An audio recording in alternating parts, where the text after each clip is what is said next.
Hello, story time. So we're going to learn some things today. So I am reading from The Monk's Tale in Canterbury Tales. So this is a collection of stories that were written by Geoffrey Chaucer. If you've seen A Knight's Tale, he's one of the characters in A Knight's Tale. I always like the line where he's like introducing himself to the band, and he says he's a writer, and the one guy says, "A what?" He doesn't even know what a writer is. So it's funny, I haven't read this book. I have bought it. I think I read just the introduction, the epilogue, years back. I bought this years ago, and I opened it into the center of the book, just reading randomly a story, and it just turned out to be The Monk's Tale. And you can't escape God. God and the devil.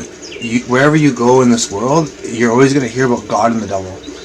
And even though this collection, you can read it out of context, each story, it's actually a story of, it's a tale of 30, I think it's about 30 people that were traveling to escape the Black Death back in the 1380s, in the 1300s. Or it's a collection of stories back in the 1300s, but back when there was the Black Plague, there was a group of people. Well, this story is about that, but Geoffrey Chaucer wrote this. It's about 30 people trying to escape the Black Plague, and a lot of people think the Black Plague was actually something that was induced by the powers that be to destroy old London, so that they could burn all the old London down, because the devil, he wants to erase history, right? But even though you can read these out of context, it's like 30 people. They're in a bar, in an inn, and they're having a contest. One guy says, "Hey, let's see who can tell the best story." And Geoffrey Chaucer, he actually intended for each teller to tell, I think there's 24 people who are telling stories, and each person to tell two on the way to they're all on the way to a shrine. They're all on the way to the shrine of some saint and escaping the Black Plague. And they're saying, okay, we're going to have to tell two stories on the way there, two stories on the way back. But Geoffrey Chaucer, Chaucer died before he could finish this. So there's only one story per person. And if you read it in order, there's actually like commentary and dialogue. So each person telling a story, and then one guy says, "Hey, this story sucks," or something. But we're going to learn about history, because this book has a lot of stories from the 1300s and onward. But it's interesting that there's a lot of interesting information here that, like, if you read the Bible, there's a lot of interesting things in there too, like real history, right? But this is not, it's like extra details, you know what I'm saying? So let's read it here. The Monk's Tale. So let's see here. When I had told my tale of Melody. So this is the merry words of the host to the monk. This is the monk, he's going to tell a story. But I should probably just skip to the monk's story, actually. Because this is all this, the guy who's telling the story. Here begins the tale of the monk. So it's good. We're going to learn today about pride. We're going to learn about power and royal families. Okay, so here begins the monk's tale. It's very interesting. I will lament in a manner tragical the woe of them that stood in high degree and fell, and had no remedy at all, to lift them out of their adversity. For once let fortune set herself to flee, none can check the thing she wills to do. Let no man trust in blind prosperity. Be warned by these examples old and true. So he's going to tell old stories about people who were in high power and fell. That's why, myself personally, I like to stay low to the ground. I like to stay humble and low to the floor, because if you're high up, then you can fall and hit the ground. The higher you up, the harder the hit, right? So if you stay low and humble to the floor, you're never going to experience that, because you're already down on the ground, you know what I mean? Okay, so, and actually I wanted to mention about power.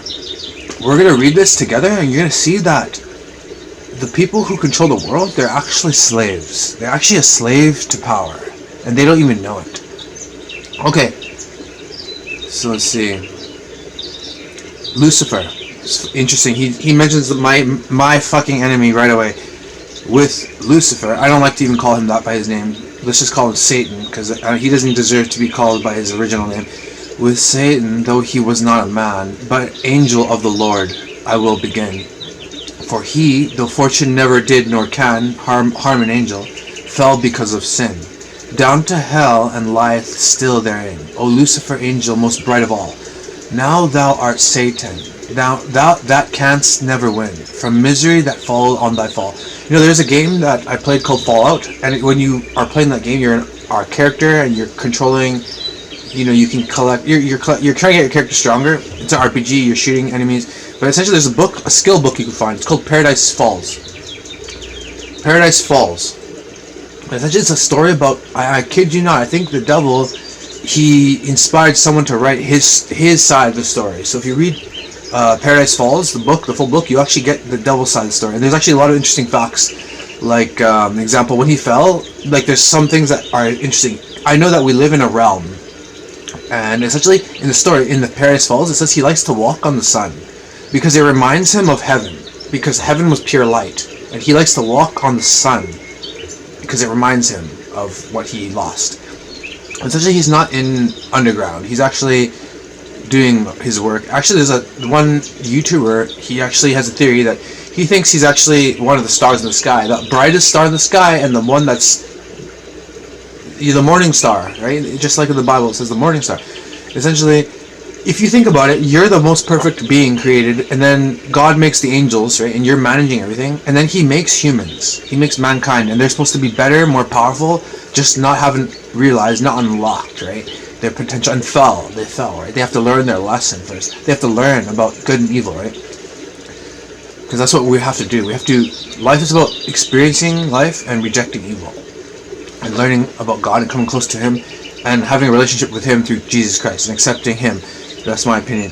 But the point is that if you were perfect and suddenly something else is better than you're going to be jealous, you're going to be hateful, you're going to be, it's just like this, it's such a, if you think about it, it's such a common way to think. And anyway, so let's look. Lo Adam in Damascus, that was wrought by God's own finger in the garden free, and not by unclean sperm of man begot, and ruled all paradise except one tree. Never had worldly man such a high degree, till for misconduct in the end he fell, and so was driven from high prosperity to labor and misfortune and hell. So essentially, it's talking about how Adam fell, right? He had everything perfect. So essentially, this is how man is. Man, when we had everything given to us perfectly, we were bored.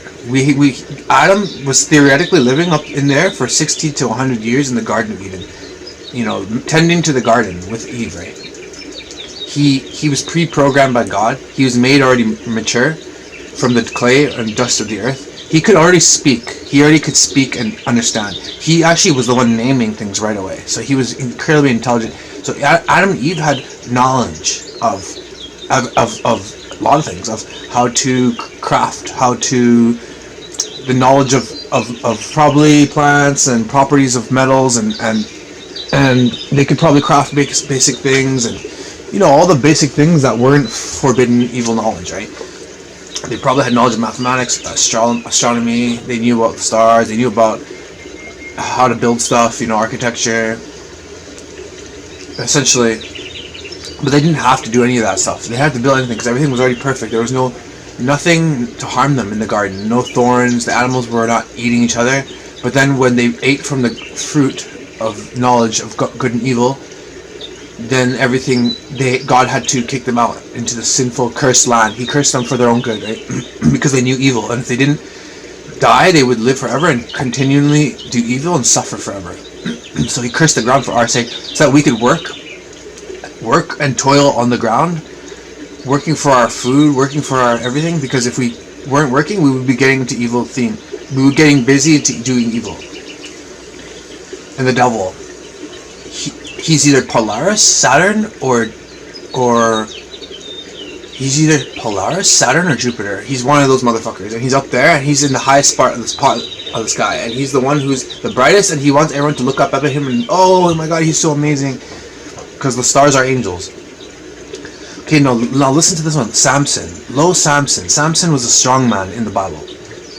Samson. But this is not only about about biblical characters. But in the old days, in the days, in the 1100s, 1200s, 1300s, all the common folk knew already the true history of the world. That God made the world. That God made everything. That Adam and Eve were the beginning of the beginning first humans, right? And then, so anyway, lo Samson, he whose birth was celebrated by the angel long ere his nativity, and unto mighty God was consecrated, and stood in honor while he still could see. There never was another such as he. Powerful, right?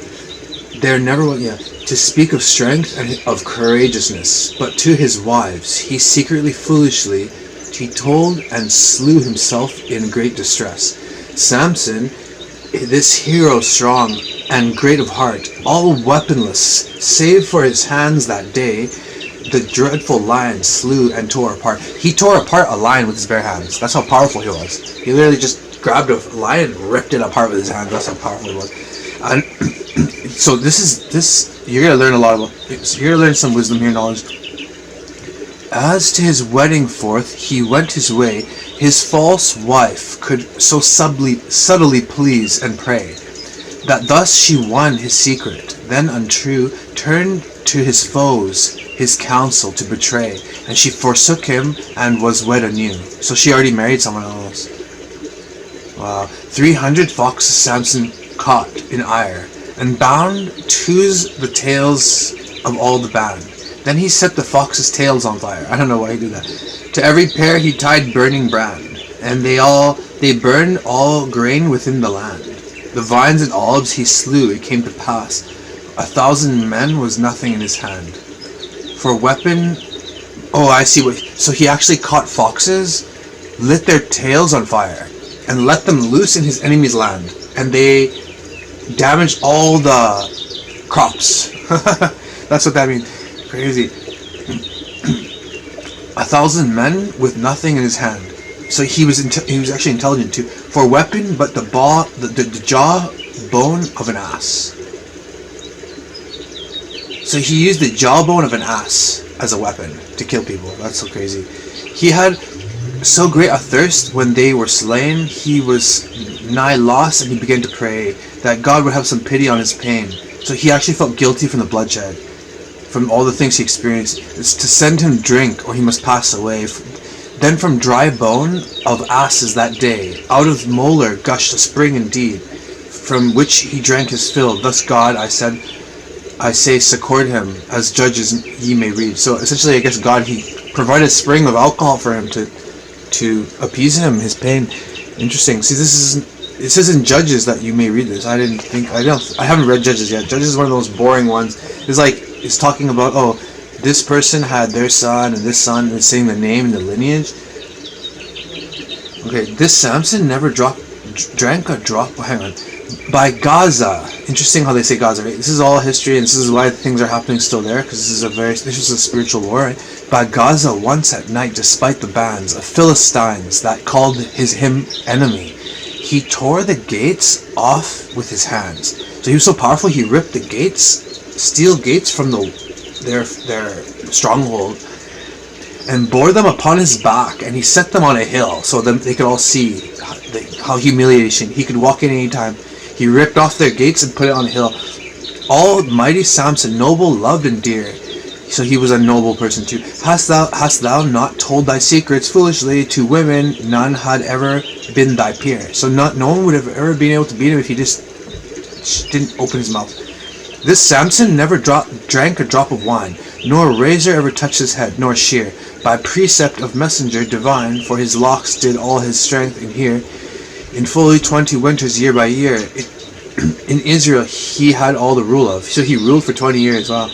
But he shall shed full many a bitter tear, for women now bring about his fall. He let Delilah his beloved persuade him to tell him how his hair puissance lay.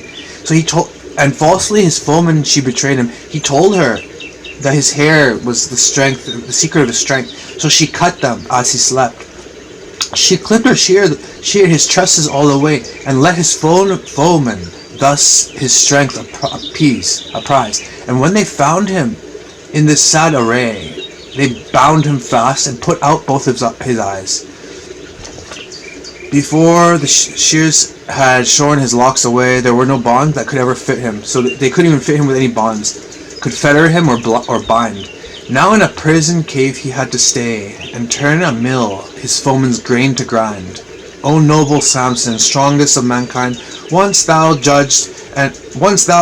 was judge, and now dwelt in wealth and glory. Now thou must weep with eyes gone dark and blind, since all thy fortune proved but transitory.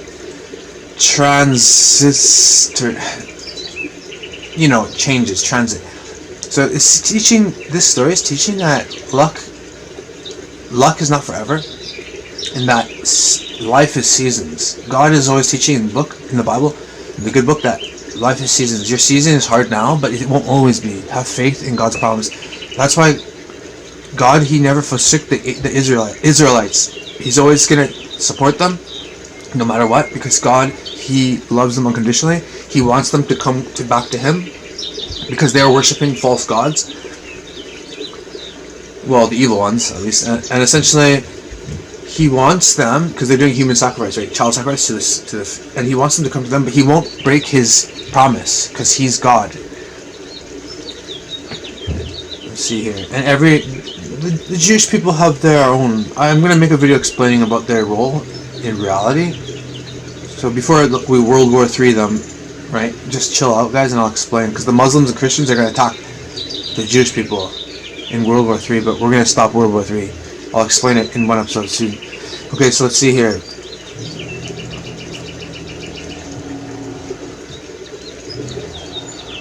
Yeah, man. So just be humble. Don't ever be proud, even if what you're going through a good time. It's so easy when you're in a good mood to be an asshole. I've been there, to be an arrogant jackass, jerk, right? But when your life's shit, then you're humble, right? But it's good to be humble all the time, no matter what, right? And even if you're angry, not to take out anger on other people, right? This wretch's end at length was of the sort that I shall tell his foes on a feast one day, within a splendid temple for their sport, brought him before there a fools to play. But this is exactly what happened. So they said, okay, we caught him. Look at the great Samson. I'm going to invite all the kings and all his enemies. I'm going to invite all their kings from their kingdoms, and we're going to have a big feast, and we're going to tie him up and mock him and laugh at him before we kill him, right? But havoc there he wrought, foul dismay. He shook two pillars that sustained the hall, and down the temple fell. There it lay, and slew him and his foemen, one and all. That is to say, the princes, every one, and other bodies, full 3,000, fell crushed by the mightiest temple roof of stone. No more now this Samson I will tell, for from this clear case old take warning well, that none should share counsel with his wife about such things, that should in secret dwell, if they affect his body or his life. So essentially, no matter what, if something is concerning your life or your health or your secret to something you have, do not even tell your wife, no matter what. If she loves you, she will understand. If anyone that you love asks you, hey, some secret about how to defeat you, they're trying to destroy you. If someone ever says, I remember when someone told me, hey, you look like you'd be a tough fighter to fight. You know, I'm a martial arts instructor. And I said, this guy was taller than me. I said, yeah, but you got some good reach on you. But this guy was actually my enemy. He was my employer, and he was actually he was sabotaging me energetically. Already plotting my demise, right? Or, I had an ex-girlfriend a long time ago. She was a wicked person. Essentially, I remember she was saying something like, yo, you would look like something hard to kill. She was afraid of bees. I was hiding. If there's a picture of a bee, you put your head in like a festival. You put your head in the picture, you look like a bee. There's a picture of a bee, and it's just like for pictures, right? She said, and she had a phobia of bees. She said, you look like a hard bee to kill. Warning, she's your enemy. She's thinking about how to kill you. This is a sign. So anyway, you're a true woman, the one who cares about you. They wouldn't want to know how to harm you, and essentially, why would you want to burden them with that anyway? Someone could take it out of them, right? So you don't tell them that. Hercules, this is interesting too. So essentially, all these Greek stories, these Greek gods, everything, all these monsters, they were all real, because during the times when the fallen angels came to Earth, the fallen angels started doing genetic manipulations on Earth and mixing genetics between animal and man, and they made all these chimeras, and they made it with women, and the woman made Nephilim, which were half angel, half human hybrids, and essentially God flooded the world and destroyed the world to stop, right? Because it was just chaos and destruction. People were just continuously murdering each other. But anyway, the point is that Hercules was real. He was like a demigod, how you say half angel, half Nephilim. And these in the Bible it says they were giants in those days before and after. It just says right there the angels came before and after. So even after the flood, the angels came again, and there were some races of man that were very powerful and legendary, and they were kept in history. And I found an old scroll. It's on I have a video. It's called Year 1000 Knowledge. It actually lists. There's like 5 pages, and you can find on that. There's a link, David Rumsey collection online. You can find year 1000 pictures and scrolls of data. And I was reading through it, and you can see, oh shit, all these like Hercules, all these like legendary figures, Poseidon, they're all like real beings, like that lived in the past, that were having war after the angels came, right? So essentially, let's continue. Of Hercules, the sovereign conqueror, sing now his works, their praise and rumor wide. He was the flower of strength and peace in war. He slew the lion and bore away its hide. Yeah, he wore a lion's hide. He brought the dust, the centaur's boast and pride. He slew the harpies and stole as well the golden apples from the dragon's side. He brought out the Cerberus, the hound of hell.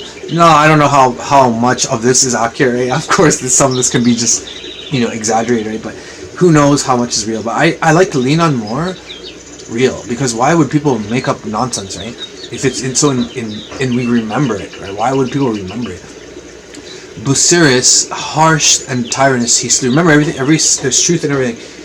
He slew and let his horses eat him. Let's see this again. Busiris, harsh and tyrannous, he slew and let his horses eat him, flesh and bone. He killed the fiery venomous serpent too. Of fierce Achilles, horns he shattered one. He slaughtered Cacus in his cave of stone. He killed Anatius, the great and high, the great giant high. The grizzly boar he conquered all alone. The long upon his neck he bore. The long upon his neck he bore this guy. It's like he was a monster hunter. It's like he was an old school monster hunter. None ever lived since the world began that slew so many monsters as he did. Throughout the world his name a rumor ran. Yeah, it did. Both of his strength and his high integrity. In every realm of earth we went to see, he was so strong no man could bar his way. So he could literally just walk into any place, no one would ever stop him. At the world's end, instead of boundary, he set up a pillar, doth prophecy say. So actually this is quite interesting to me. So I really do know that the earth is a realm. We are literally on Midgard. There's Asgard, but Asgard is just heaven. It's not like Thor, right? But we're literally on Middle Earth because the earth is a flat realm. And it's an enclosed dome, electromagnetic dome, with the sun and moon being the positive and negative, and we're all electromagnetic beings. And essentially, he went to the boundary. He was exploring the whole realm, and he went to the boundary. And if you can literally go to the end of the earth and find a pillar that Hercules set up, according to this, and I do believe that, because I know that there are, if the 4 corners of the earth, there are 4 angels. Massive angels that are guardians, are just, I think they're just saying, like, praise God, and it would be quite a sight to see, because it would be terrifying. I bet you the government, the secret societies, they probably sent people to look at these things at the edge of the earth, but they can't do anything about them. Just like they're looking at the stars and they're like, oh my god, these things are angels, but we can't do anything about it. We have to lie to humanity, because we need them to think that they are God, so that they can try to think of ways to ascend mankind, to escape this reality. This is exactly what they want: man to innovate, right? That, oh, we are God, right? With technology, so that we can become godlike, unnaturally, through technology. Okay, so let's see here. Blah blah blah. Oh god, another mistress. Oh yeah, this is the sad one. I felt so sad for him. This is quite sad. Okay, a mistress had this noble champion called Dehanira, as fresh as May. And these scholars tell us everyone. She sent him a shirt. She sent a shirt to him, all fresh and gay. Alas, the shirt, alas, and well away. So cunningly she poisoned it had filled. So cunningly with poison had been filled, that ere he wore it more than half a day, his flesh fell from his bones, and he was killed. I feel so sorry for him. So essentially he was so powerful, and he trusted too many people. This is why you don't accept gifts from everyone. You don't accept gifts from no one, actually. You know what? I think we should just not give anyone gifts. Why do we need to give physical gifts to anyone? Shouldn't your love and actions be more than enough? I'm going to talk about how power, these people are killing each other. So we've got 1 minute left. I'm going to have to make this a 2-part video. Or I'll just combine this into one. No, I'll just do a 2-part video. I'm too lazy to do editing. So we have 1 minute to spare here on this. So essentially, yeah, it's so sad. You don't take gifts from anyone, because they have an energy attachment. If the person is spiritually against you, then the item will be used to enter your home and either enter your abode or energetically siphon you. So don't take items unless you are sure of the person, right? So we're going to talk about how he died now. So okay, essentially I have 1 minute to say this. So okay, but nonetheless, some writers would excuse her, saying, one Nessus schemed the vile attack. Be as it may, I will not here abuse her. But I'm sure she's part of it. She gave him, you can say, oh, the guy forced her to give it to her. No, she was part of it. She gave it to him. Okay, low power. We have 27 minutes, but low battery. Okay, so he wore the shirt upon his naked back, till the poison on his flesh was black. And when he saw no cure to try, hot coals about his body did he pack. For no poison would he deign to die. Thus died the strong and noble Hercules, who dares trust misfortune for a day. So sad. So essentially he was trying to drink poison to kill himself because he was in excruciating pain and he wouldn't die from poison. So then he took a bunch of coals, probably thick layers. He packed thick layers of coal about himself and in the center and lit it on fire to die. And he died by burning. And I feel so bad for him, though. It must have been so bad, though. But this, reading this is like, I'm trying to teach you guys, like, people go around killing, it comes back to them. Everything that you put out comes back. Alexander the Great, he died at 32. After he conquered the world, he died in Babylon. Interestingly enough, he died in Babylon, mysteriously. People think he was poisoned, but I have a feeling he died from witchcraft in the stomach. And he was living a very stressed out life, and he was worn out, weary, and he came back sick, and he got an illness. He was weakened, right? But essentially, I think he was attacked by witchcraft or something. Just like this Chaucer guy. This guy who wrote the book, he died in the year 1400, and he was October 25th, and he was about 57 years old. And he died in some old folks' home somewhere in the countryside. No one really knows anything. He just died. They don't record how he died. And 57 is a young age. I know a lot of people in these the dark Middle Ages, they didn't live long, right? But because they didn't know about proper health, hygiene. But I think a lot of it is to do with witchcraft too. And I think, a lot of us are dying now. A lot of the men in society are controlled by witchcraft. And essentially, if the woman is walking and leading you or driving you in any place or controlling the way you think, what you watch, she's controlling you with witchcraft and she's draining your energy. She doesn't love you. She's trying to steal your energy. She steals your energy. Essentially, that's why the men in society die earlier. Because the female is the witch, and she's trying to steal the energy. The female actually controls what child will be born. They control male or female. If your wife is having female daughters, then she's not for you. Because every man wants the male to have under them to continue the legacy, and she's essentially sabotaging your lineage because she wants to have another head witch to control the whole head of family. And essentially, the men will die always earlier. So essentially, let's see here. So this guy died when he was 57, probably from stomach witchcraft. Everyone dies from stomach witchcraft. It's like the stomach witchcraft is like a poison, and it just bursts open, and they just die from the cancer or whatever the hell, hemorrhage or whatever thing they die of. Right? Okay, so let's see here.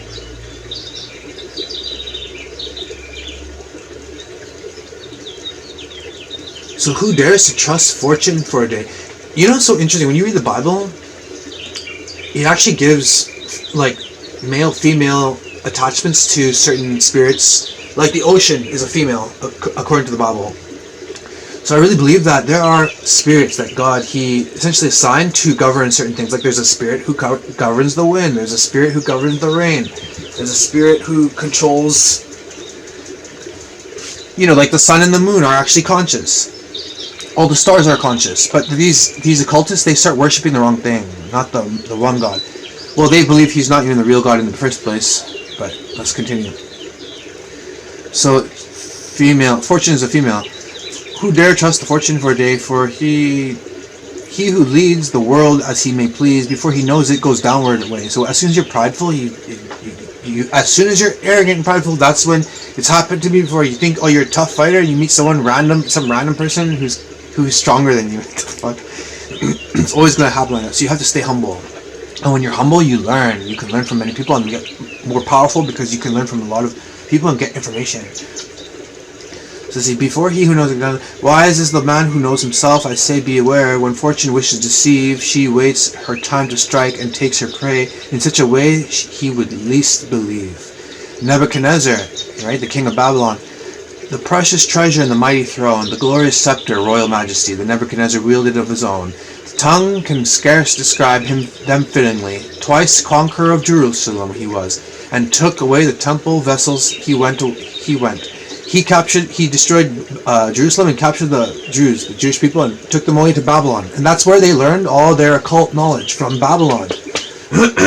And the Babylonians, they learned it from rediscovering ancient knowledge in their own nation. The fallen angels that brought Kabbalah and ancient Jewish mysticism into ancient Egypt before the world was flooded thousands of years ago. So let's see here, blah blah blah. Okay, so he took the temple vessels and he went to Babylon with pomp and revelry. He kept his sovereign seat of government. The fairest children of the Jewish race, of royal blood, were gelded, one and all. He made his servants within that place. Daniel among was his thrall, and he was the wisest within the hall. For he had visions of the king expounded through the Chaldeans, versed in magical learning. Could read them, they were all confounded. So there is the king of Babylon. He was having the largest, most powerful one-world system that was in the past that existed. And essentially, what happened was that he was having nightmares, and he essentially took all the Jewish people because he knew they were special. He took some of the most powerful people of their, because he wasn't a fool. He wouldn't just destroy your culture. He would take them and assimilate them and learn from them. So he took some of the Jewish people and put them in his higher ranking positions and forced them to be his council. And essentially, Daniel was one of them. And Daniel knew how to discern dreams from God. And essentially, none of his magical magic people could understand the dreams, but only Daniel could, right? This proud king had made a statue of gold in cubits 60 long. A cubit is the arm's length in those days. Now, you have to think that the cubits back before the flood were larger because those people were actually larger. Adam and Eve were probably 12 feet tall, and they were like Avatar. They were like Avatar in the movie Avatar. They were tall, they could run fast and everything. They were massive, giant trees that covered the world. So let's see here, blah, blah, blah. And he gave command that men both young and old should bow to it, and hold it sanctified, or in a furnace filled from side to side with flame be burned if they should disobey. But Daniel and 2 friends of his defied this law and would not yield in any way. They would not bow to that. This is what people of God should do. Never bow to nothing.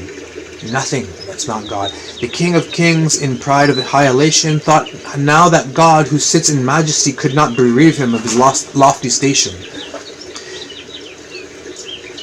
But soon he lost his reason suddenly, and like a very beast appeared to be, and ate hay like an ox, and slept outside, and in the rain like wild beast he wandered, until the time that God had specified. Essentially, he turned into a wild beast. The king of Babylon, Nebuchadnezzar, he turned Nimrod, he turned the same name, he had many names, the king of Babylon, but essentially he turned into a giant beast. His hair grew long, he had fangs, claws, he turned into like a bird, with like a beast with long hair, and on all fours. He went mad, and then the people were scared, and they drove him out. They drove him out of the kingdom, scared him out. And then for years, I think for 7 years, he was wandering outside, eating grass like an ox, and just living outside with animals. Wild.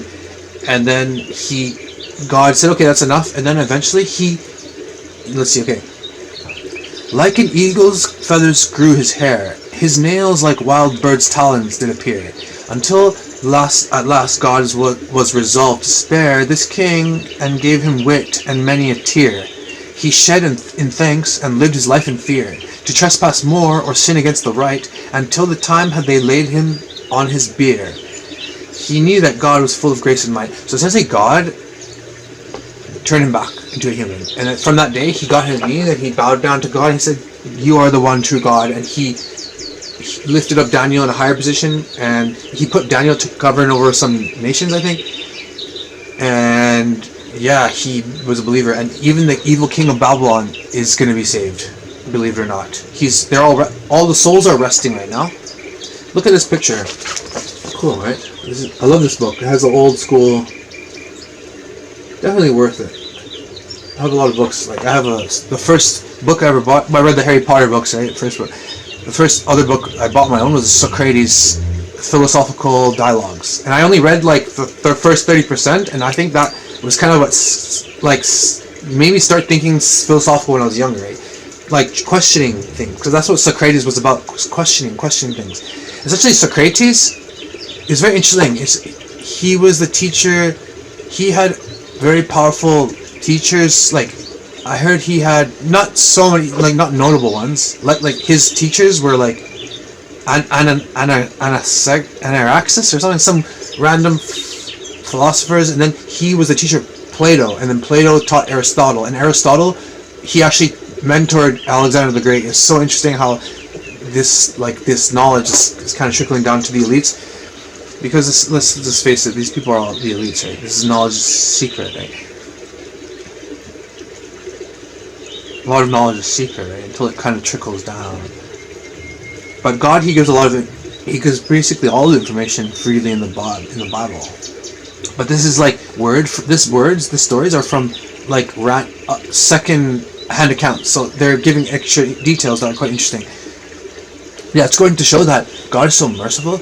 You know, I really believe that the one who betrayed Judas, is actually saved. He repented. He felt guilty. He asked for forgiveness and repented at the end. Jesus will take him back. That's how much He loves. And I'm connected to God. I know how God forgives and loves. And like example, I love everyone. I love evil people. I want evil people to change, but I know they won't change. So I want them to be away from me, and if they attack me, I will attack back, right? That's how God is. If they attack, He will destroy, right? But essentially, they're going to have a good life. Evil people will have their good life here. They will have their blessed, infinite, their money and everything, and they will always be doing bad things to good people. But good people need to know how to defend themselves and come close to God, so He can fight evil for them. And then essentially, those people will not have eternal life. Eternal life is reserved for people who are good and people who accept Christ, God's sacrifice. Because remember, I was saying the Jews, they want their temple they want to rebuild their temple so they can keep sacrificing animals for their sin, because they want to continue their old tradition. But God, He came in human form to die for the final sacrifice. What do you think makes sense? Sacrificing animals for infinity, or sacrificing one man, righteous, perfect human being? What do you think makes sense? Think about it logically. Okay, now let's continue here.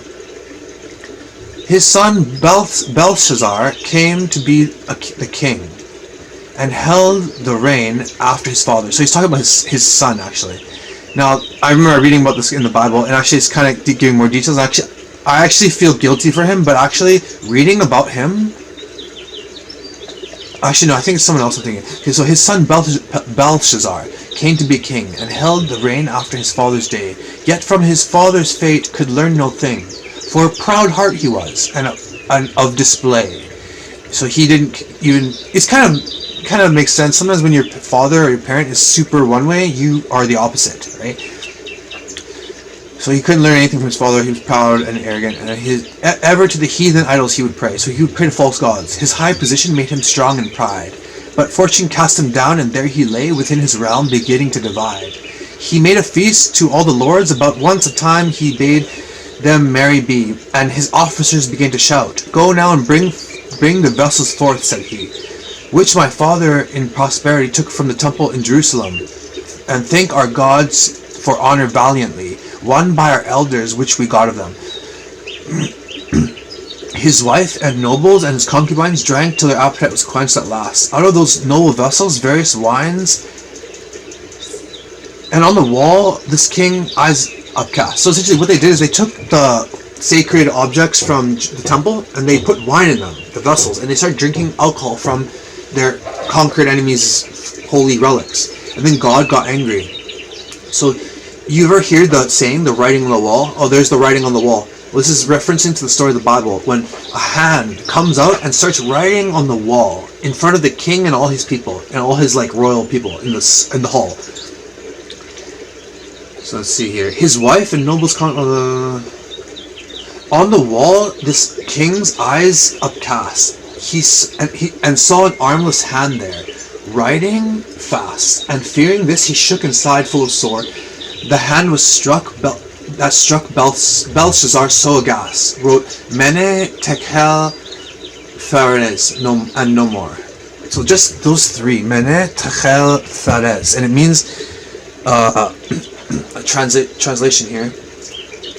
No man of magic was there in the land that could inform him of the letters what they meant. But Daniel made them clear to understand, saying, O king, God to thy father lent glory and honor, treasure, rank, and rent. Oh yeah, so I actually feel, this is the person, I feel sorry for this person, but this is how merciful God is. Okay, so I'm connected to God. You listen to me. I'm an angel from heaven in a human form, and let's see, I've been attacked my whole life, but this is exactly what God's love is pure. Okay, watch, listen. Let's see. Glory and honor, saying, O God, O King, God to thy father lent glory, honor, treasure, rank, and rent. And he was proud and held God in disdain. Therefore a fearful punishment God sent. From his hands he took away the rain. Cast wholly, this is what God said, cast wholly from man's company away. With asses must he take his habitation. Beasts in sun or rain to feed on hay, until at last he knew his revelation, and by his mind that God has dominion over all realms and over every living thing. Then God had mercy in his former station, restored the appearance of the king. He's talking about his dad. He told him about his father's story, right? Sorry, I'm just getting a little bit, I'm sitting now in crouching position, my legs are getting a little sore. Okay. Thou too, that art his son, art filled with pride, and all these things thou knowest for certainty, art foe to God, and hast him now defied, and drunk here of his vessels brazenly. His wife, thy wife too, and thy harlots sinfully have drunk wines from them in thy cursed fanes. Thou saidst false gods to praise them wickedly. Therefore for thee a great sorrow God ordains. This hand was sent from God on the wall, wrote Mene, Tekel, Phares. Trust me, ye, thy reign is done, thou hast no weight at all. Thy realm is now divided, and shall be given to Medes and Persians. So basically Iran had these two kingdoms, and they were split between them. Ended he, and befell the king was slain that night, and the great Darius took sovereignty, though it was neither by law nor right. Lordings here by example perceive how lordship has no steadiness. So essentially he was killed that very night. God said, no, your reign's over, you're done. And he was killed that very night. And what was interesting was when you read the book of Daniel, essentially what this son did, he didn't say, I'm sorry, God. He didn't say, forgive me. He said, okay, good, Daniel. He gave Daniel a higher rank. He gave him a royal robe, and he went to sleep. And he was stressed out. This is evil, my friend. This is evil. They will be afraid, but they will never come, because they can never come to light. They can never come because they are of darkness, and they were evil, and they don't want to be exposed, right? They feel sick around light, love. They just take what they can't give. And this is the evil that controls the world, this pyramid scheme at the top. This is the pyramid scheme in Jerusalem, and this is the pyramid scheme in your family. You're surrounded by evil. Your neighbors, your friends, your family. People you love, they're not good, they're evil. They're tricking you, they're deceiving you. And essentially, I feel sorry for him. Like I didn't want him to die. I want him to, be scared and come to God. But even I feel sorry for this guy. This guy's evil, though. This shows like how loving God is. Like I want him to be saved, Belshazzar, but he can't because he's evil, and evil will be destroyed. There's no line. Like example, my mother. She's a narcissist. She is evil, an evil witch. She attacked me. She attacked me my whole life. She tried to kill me. Her and my sister and my father were all wicked people. Her and my sister teamed up against me, tried to spiritually sacrifice me for their coven. And essentially, I love my mom so much. I love my mom so much, and it broke my heart. It killed me inside. But essentially, I had to separate myself from her. And what killed me even more is that I believe in eternity, and I know that she won't be there. So that's what broke my heart even more. It's something that I had to grieve. I'm still grieving from, and I'll probably grieve my whole life for, but it's just the truth and reality, and you have to deal with it. It's either you go with evil or you go with good, and you go with God. So let's continue learning.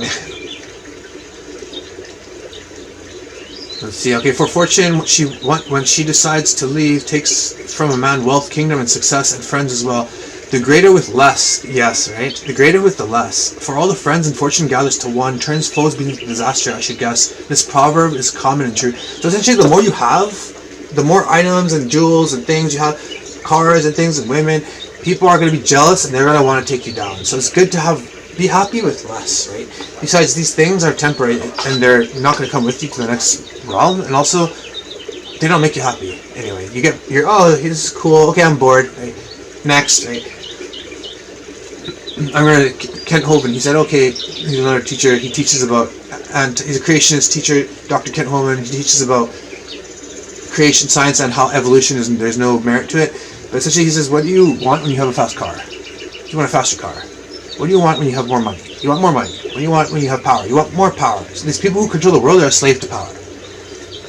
Okay, now let's look at this now. We can learn from every single one of these. Yeah, there's one of Alexander too. Okay, there's a few more pages. Okay, Zenobia, the great Palmyra queen. Actually, she's a pretty badass queen. She was real. All these characters are real. Because I read about her after I read this. As Persians write of her nobility, so valiant was in battles, and so keen. There was none fought more courageously, and none had gentler ways or ancestry. From royal Persian kings she was descended. I say none have been more fair than she, and yet her form could not have been amended.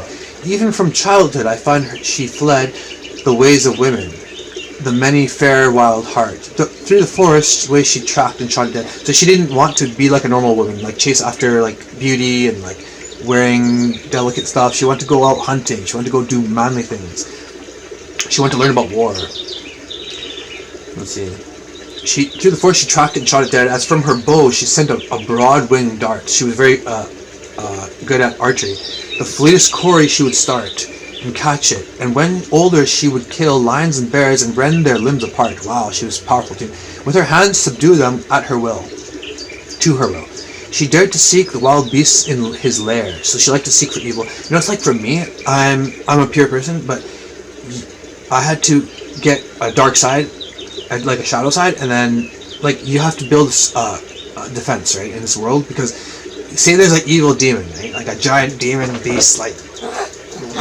So if you want to kill it, you have to match its energy. So you have the weapon, right? So you're going closer to it. The closer you're getting to it, you're fucking getting like that too, because you have to get like just to their level to kill that demon, right? So that's what I'm about. So it's kind of interesting that she's kind of like going into the darkest caves looking for creatures to hunt. I can totally relate, because I want to hunt evil and destroy it. So anyway, let's see. She dared to seek the wild beast in his lair, or through the mountains run the livelong night, and sleep beneath a bush she would dare, to wrestle with main strength and match her might. With any youth, however strong or light, so she liked to wrestle with a man or woman. In her arms was none could ever stand. She kept maiden state untouched and bright. To no man would she deign give her hand. So she wouldn't even like have boyfriends to sleep. She wouldn't sleep around with people. Her friends at last contrived to have her married to Odenatus, prince of the same land. Though long she made them linger while she tarried, and Odenatus, ye must understand, had fancies like hers, but hand to hand, when they were knit at last, it would appear that theirs was joy and rapture to command, for each other was beloved and dear. So they actually loved each other, and it was a good match. Save for one thing, that she would not consent in any way that he should lie with her. Oh yeah, it was kind of interesting. She had like a rule, like she would only limit when they would sleep, and if they had a kid, if they would continue. If they didn't have a kid, then we'd continue. Okay, so let's see.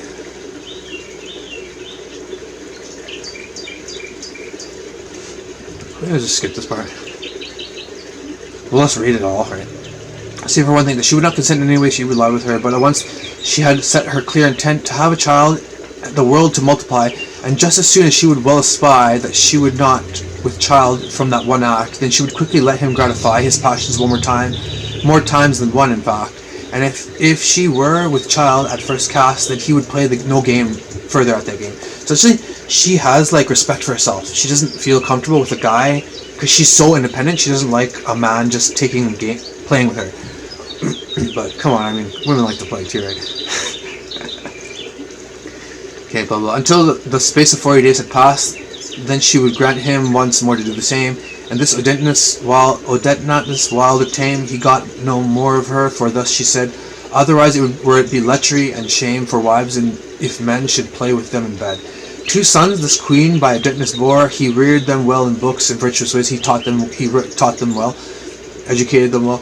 But to our story, let's turn more. I say a creature so deserving praise, and wise and nobly generous all her days, and vigilant in war and courteous too, the fitter for the toil that battles raise, and fitter for the toil that battles raise.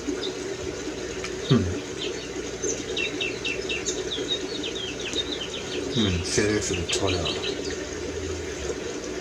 So she was like stronger and healthier, considering that she's been through wars. Could never have been found the whole world through. The richness of her state could not be told, whether as her garments or her store of vessels, which she was clad in gems and gold. And when she lay at leisure, free from war, not to hunt, but rather to explore and learn new tongues, she turned and found delight. She liked to learn in reading books and learning more and more how she might live by virtue and by right. She probably would have loved Jesus. But I think by this time there was Jesus, Christianity. But I think it was in the time where they were kind of getting persecuted, so it might have not been so forte, right?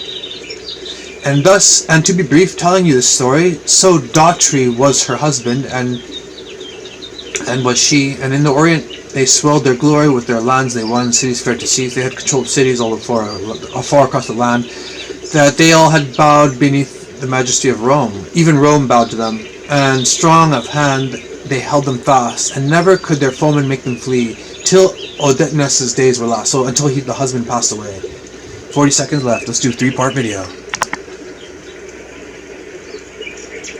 Okay. He who would read of battles that she made against the great Support King and many more, how these events fell out she essayed, her conquests that were right to them she bore, of her misfortunes later, and the war, in which she was besieged and captured too, let my master Petrarch's book explore, that wrote enough of this, I promise you, would know that his name. Odenatus died, she valiantly held all the realm with a mighty hand, fought all her foes with such ferocity, so she did a good job trying to do it her alone, that not a king or prince was in the land, but she was glad such mercy to command, that she would not attack him in his way. Was many a treaty and alliance planned to give them peace and let her ride and play. But not Claudius the emperor, the Roman emperor, not Gallienus, who held the throne before him, had such an appetite for war, nor the Armenian nor Egyptian known, or Syrian or Arabian, that had shown a heart to take the field with her and fight, lest with her hands this queen should strike them prone, or with her army scatter them in flight. In kingly dress her sons would ride with her, as heirs to whom their father's realm would fall, and Thylamide and Hirano were their names, as Persians called them, one and all. But fortune's honey never ever hides its gall, for no great time endured the queen's success. Down her kingdom's fortune made her fall into mischance, woe, and wretchedness. So even if you're a king or queen, you can be brought down so low, it doesn't matter. Aurelian, this guy is the Roman guy. This guy, he was a general, right? Wasn't he the one who killed Nero? And he was the one in, Maximus Aurelius Decimus. Isn't this him? I'm not sure. Anyway, in the movie it's different compared to real life, because in the real life he didn't assassinate the Roman. He didn't assassinate him in a gladiator fight. He actually snuck up behind him when he was in a bath and assassinated him. So anyway, let's continue here. So Aurelian, at the length of the government, when at length the government of Rome. I think Aurelian may be something to do with government. Oh, yeah. No, this is a person. Aurelian, when at length the government of Rome was in his hands. Yes, it was a person. Prepared one day for vengeance on this queen. So this is the same person that I'm talking about. For Maximus Aurelius Decimus. Aurelian Decimus. And forth he went with his legions. He took away his way unto her realm. What's more there to say? He put her to rout and captured her at last, and chained her sons to her with no delay, and won the land and home to Rome.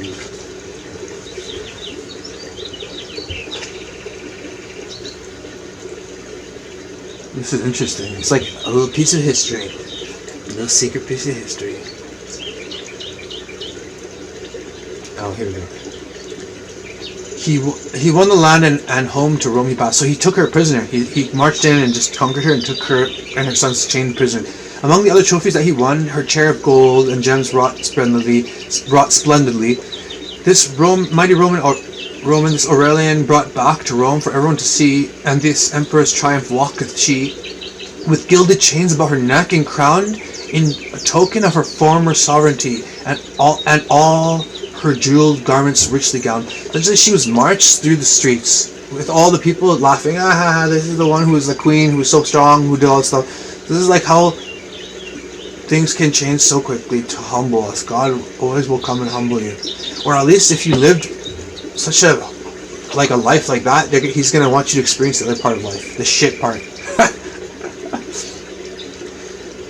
Because we have to know shit. Like, if life was perfect, we would be bored. That's why Adam and Eve ate from the fruit. You have to know suffering. We have to come down here and experience shit. That's why. Or else, when we experience perfection, we would be bored, right? We have to have something to compare it to. Life is a sine wave, right? I say, guys, don't worry about nothing. If someone dies, if they're good, they're with God. And if they're evil, who cares, right? Don't worry about nothing. Okay, alas, she was feared and held in honor by kings and emperors in other hours, stands now where the crowd might stare upon her, and she that helmed in steel displayed her powers in bitter war and stormed strong towns and towers, shall wear a helm of glass upon her head, so everyone will see her. And for the victor's scepter, wreathed in flowers, take this distaff now to earn her bread. So she has to do some work now to earn her bread. At least, they didn't kill her. Just something about the elites, these royal families, when they would conquer each other, I noticed that they usually would they would assassinate one another too, but there were times where they would just capture other royal family member. The Pedro, King of Spain.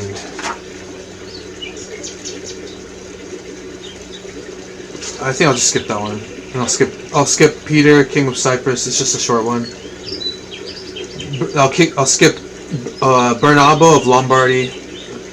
It's just typical. But this is the one I want to read to. I'm going to read Account to Pisa. This is kind of sad, I feel sad for him. It's about a noble, right? Listen to the account. Okay, of Ugilino hath no tongue the power. No tongue the power. Of Ugilino hath no tongue the power. For pity to relate the misery, the little out of Pisa stands a tower. I wonder, is this the tower, the crooked tower that they're talking about? A little out of Pisa stands a tower. Probably it's a different tower. And in this tower, in prison languished he. And with him, with his 3 little children, were his little children 3. the oldest of them scarce 5 years old, 5 years of age. Fortune, alas, it was great cruelty, to put such little birds in a cage. In dungeon there he was condemned to die. For Roger, bishop of the town, had spread rumours of this earl, which though a lie, among the people a rebellion bred. That's so sad. So he was probably like a good, count, but this asshole, evil piece of shit bishop spread a lie. This is how the devil works. This is why you have to not rush to conclusion and judge people. You have to get both sides of the story. So they rushed to conclusion. A rebellion of the people bred. And they imprisoned him, as I said. And in the tower, the meat and drink they had, so meager they were, they scarcely could be fed. And it was likewise very coarse and bad. So they didn't give them good food, and they barely fed them. His young son, 3 years old, spoke to him thus. Father, he asked, why sit ye weeping there? When will the jailer bring us our food to us? Is there no crust of bread? Ye hide somewhere? I cannot sleep for the hunger that I bear. Would God I might sleep forever, he said. There would no hunger at my belly tear. There is no thing I want so much as bread. It's so sad, Thus day by day this little child would cry, till in his father's lap he laid his head, and whispered, farewell, father, I must die, and kissed him, and that very day was dead. And when his father saw the life had fled, he bit his arms for sorrow, and exclaimed, alas, O fortune, now, O day of dread, for all my woe can thy false wheel be blamed. His children thought it was for want of bread. He gnawed his arms, not for any woe. Alas, O father, do not thus, they said, but rather eat our flesh, for well ye know he gave it to us. Take it back, take it from us now, and eat enough. Thus both his children cried, and after that within or so they laid themselves to his lap and died. He in despair perished of hunger too. So died the Earl of Pisa wretchedly, whom fortune from high station overthrew. It's like life is can change any time, right? Whom fortune from high station overthrew. This should suffice now for this tragedy, and he would longer version. He that a longer version see, let him go read Dante, the Dante's Inferno, and they call it a great Italian poet faithfully. No, go read Dante, the great Italian poet. I think didn't he wrote the story when they went to hell? It's the story. As the great Italian poet faithfully from point to point he tells it all. Okay, let's read about Nero. And then I guess we'll go to Alexander. And then Julius Caesar, and then we're done. Okay. Actually, let me see. Is there anything to learn about this clown? I think I don't care about this clown. He was just evil. No one cares about him.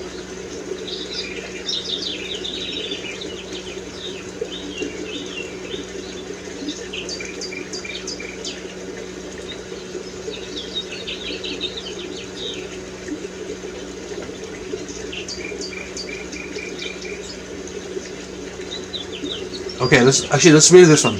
The illustrious king of Antiochus. I think I read this. Yeah, man, this is kind of detailed, and it's more detailed compared to the Bible, and it's about a king who is trying to kill the Jewish people. Okay, so we need to tell the king of Antiochus. That's why you have to not be against the people, because if you're against the Jewish people, God's going to be against you. I'm warning people. So anyway, we tell King Antiochus. His high estate and royal majesty, and his lofty pride, his actions infamous. There never was another such as he. Read of him in the book of Maccabee. The book of Maccabee, I assume, is a book of royal history, of lineages and how they were conquered and what they conquered, etc. So if you're interested in that, I think that would be a very interesting read. I need to find that book myself, personally, one day. And there behold his words of insolent pride, and why he fell from high prosperity, and how all wretched he died on a hill. On a hill he died. Fortune had so increased his vaunting pride, he thought it in very truth he could attain unto the stars, spreading on every side, weighing mountains in the balance, and restrained the tides, and all the waters of the main, and God's own people he held in hate, and all of them in torment would have slain, thinking that God could not his pride abate. And since the Jews had put to rout in war his captains too, Nicanor and Timothy, so the Jews put to rout, routed his two armies, pushed back. made them retreat, right? And essentially he was very angry because he was angry that they destroyed his two strongest men, right? Military generals. So high in hate against the race he bore, his chariot on his instant ordered. So he said, "Give me my chariot." And with an oath he swore most pitilessly to seek Jerusalem and wreak his ire upon the place with every cruelty. But soon as this king was balked of his desire, God, for his threat so heavily did smite him with hidden wounds impossible to cure, that his entrails did so cut and bite him. He suffered pain impossible to endure, and his revenge was justice, to be sure. For others' entrails he wounded sore. But from his purpose cursed and impure he would not turn, but held it to the more. Okay, as soon as he bade them marshal out to his host, but suddenly before he was aware, God daunted all his pride and all his boast. From his chariot he tumbled there. So he fell off his chariot and he hurt himself on the way there. And honestly, I'm such a kind brother. I feel sorry for him. I feel sorry for him because he suffered so much pain. But again, he deserved it because he was probably evil, making people suffer in their life too. And again, when you make people suffer, it comes back to you, right? That's why it's like, do I want to conquer the world for God in bloodshed? Sure. But then, will it come back to me? Yes. Do I want to murder innocent people? No, I don't. Obviously not. No, I do not. Yeah. Anyway, that's another story for another day. Okay, so let's continue here. So, look. He tumbled there, and from his chariot he tumbled there, and his skin and limb with many a bruise and tear, so hurt that he could neither walk nor ride. But men were forced to bear him in a chair, bruised badly on the back and on the side. The wrath of God fell with such cruelty that loathsome worms within his body crept. And the more than this, he stank so horribly that none of those that tended to him or kept alike in waking hours when he slept, that no one could stand his stench. I honestly feel so sorry for him. Like, I know he's evil, but I just feel sorry for anyone suffering. I don't want to see even my evil enemy suffering. I just want my enemy to be strong, and then, if I have to kill them, just wipe them off instantly. Not like, I don't want to kill anyone. I don't want anyone to die. But I want to be protected from evil. If it means they have to die, then fine. But it's hard to hear about it. Details. In this fortune, then he wailed and wept, and knew God Lord and every living thing. To all his army and to him as well, his carrion stench was loathsome as could be. None could endure to lift him from the smell, and in his stench and fearful agony upon the hill he perished wretchedly. Thus did this robber and this homicide that brought so many to calamity receive such guerdon that belongs to pride. Pardon me. Yeah, I guess that's the story of an evil person, eh? Okay, Alexander.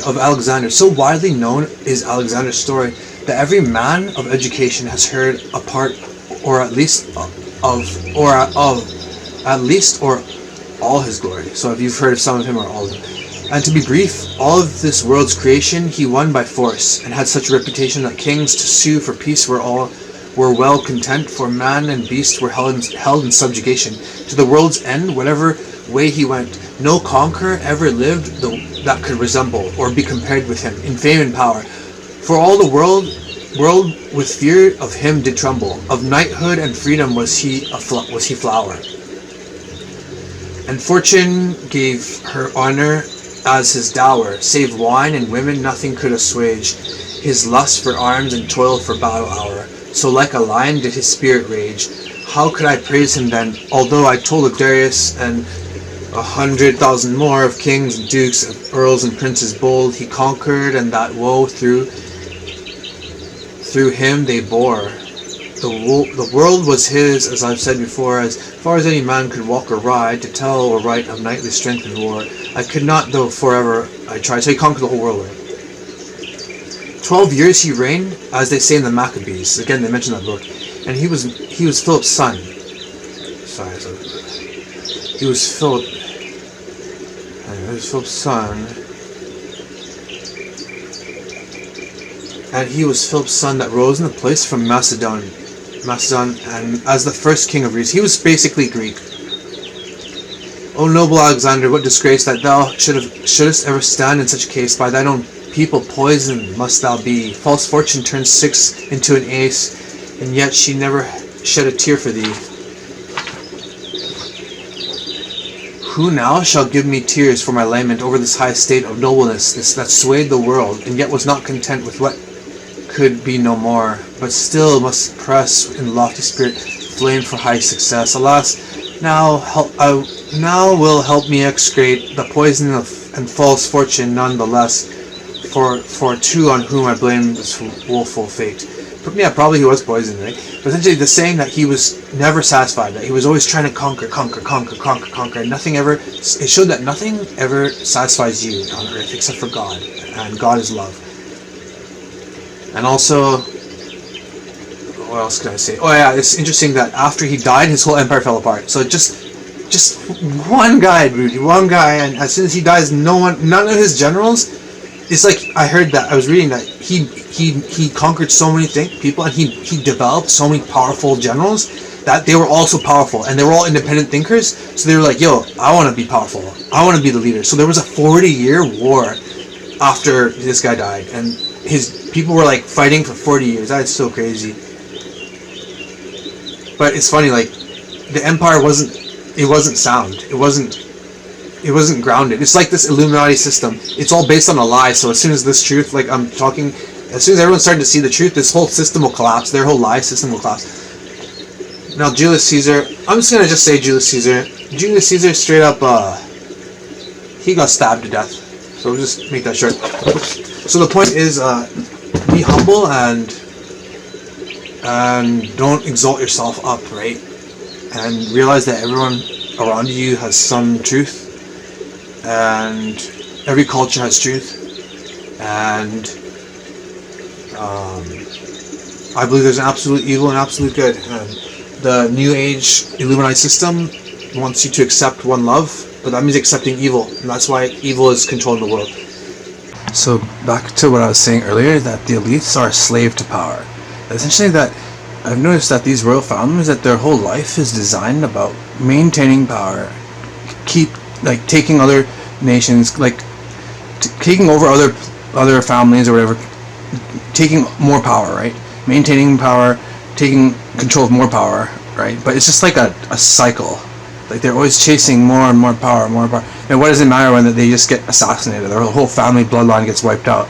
It's like it was for naught. And then they're so busy running their empires that their kids don't even get the love and that they need. So it's like they're broken. You know what I mean? So it's like this is how the devil controls this whole system. It's like the people at the top are like broken, evil people, right? And then yeah, it's all.